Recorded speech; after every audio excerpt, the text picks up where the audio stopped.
Que Dieu vous bénisse, et que son Saint-Esprit vous éclaire. La question de la réincarnation.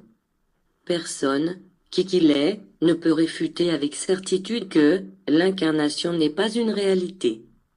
Bien que la Bible en parle peu, l'entretien de Nicodème, un pharisien, chef des Juifs, avec Jésus, traite de cette question.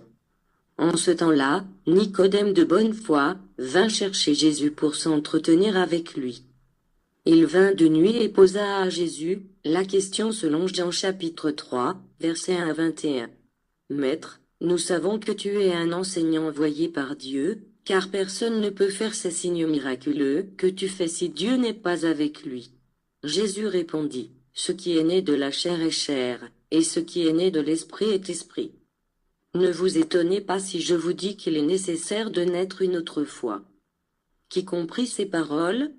Ou mieux beaucoup comprirent cette parole et lui donnèrent diverses interprétations.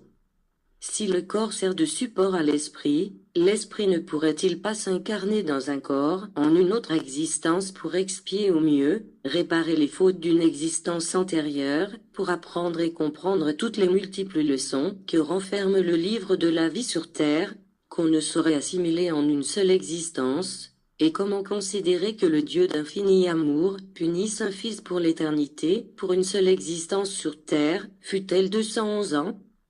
Alors comprenez que la réincarnation est la loi qui régit la justice de Dieu. L'esprit rebelle doit se réincarner dans un autre corps en un autre lieu, régi par la science exacte du Père, qui connaît tout.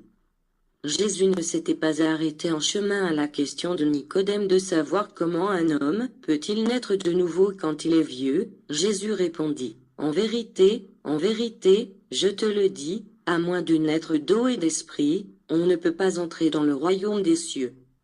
Beaucoup interprétèrent que Jésus parlait du baptême. Tout homme baptisé peut-il prétendre pouvoir entrer dans le royaume des cieux? La réponse est non. Le fait des ablutions ou de l'immersion dans l'eau, à lui seul ne peut donner la pureté du pouvoir purificateur de l'eau.